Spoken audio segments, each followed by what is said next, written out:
Hi there, this is Bianca Lopez, and this is Be in the Know, brought to you by OWI inThe. And I have another amazing woman in identity, my favorite. I'm just gonna give her a hug because she's been through hell doing this. Her name is Kaelyn, and she's the person responsible for the content for this entire conference. You have the hardest job. I have a great job because I've gotten to meet 250 incredible speakers. How do you even manage 250 speakers, which all think that this is their diva day? You're not going to say that out loud in camera, but I will. It's not the Oscars, guys. Chill.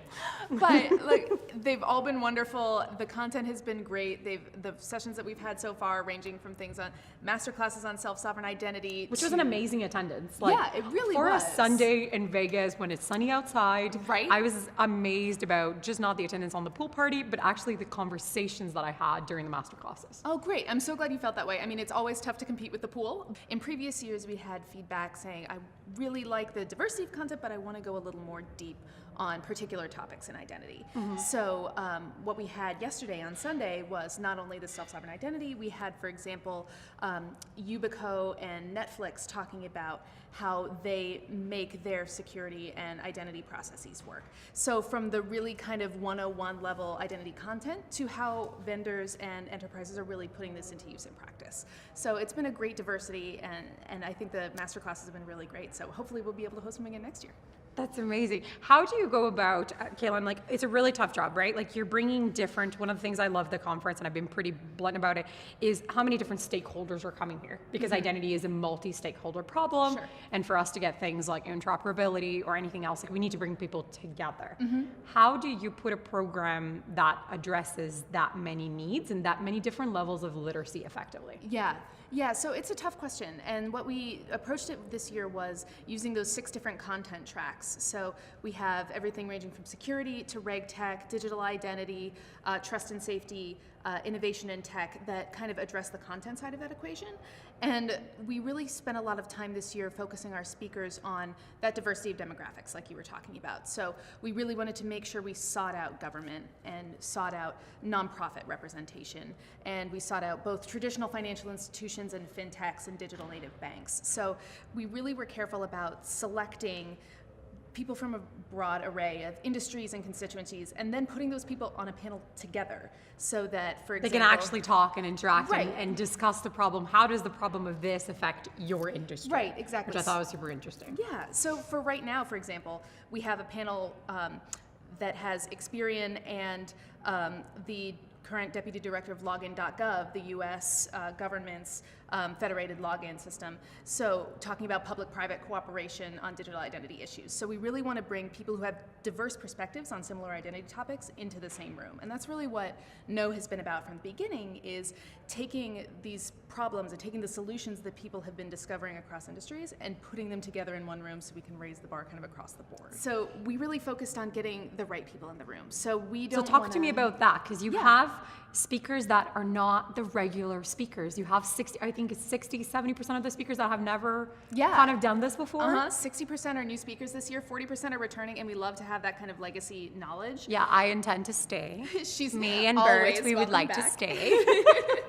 But yeah, so we try to keep it fresh by bringing in new people, and right now, actually right off the wall here, is the startup competition is going on. So all of the time there are new innovative technologies, new innovative people taking those technologies and putting them into new companies, and we want to make sure those people are heard alongside the traditional established identity community, to the extent there is a traditional established identity community, because it's always evolving. It's changing too fast. Right, exactly. So you're bringing in the people who are new and have new companies alongside the people who have seen it, how it evolves, and having those two perspectives talk to each other, I think, is really important.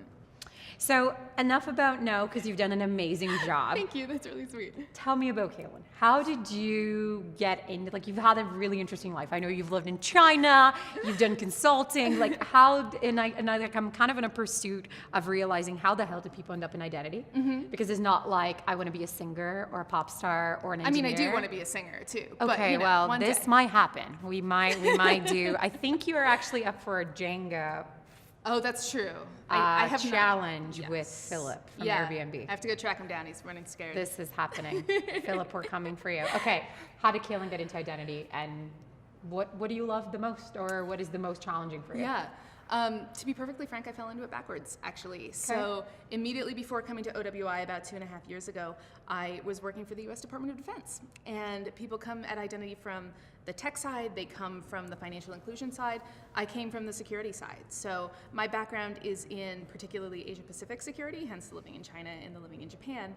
And then the OWI team reached out to me and said, we're trying to build out our research and content side.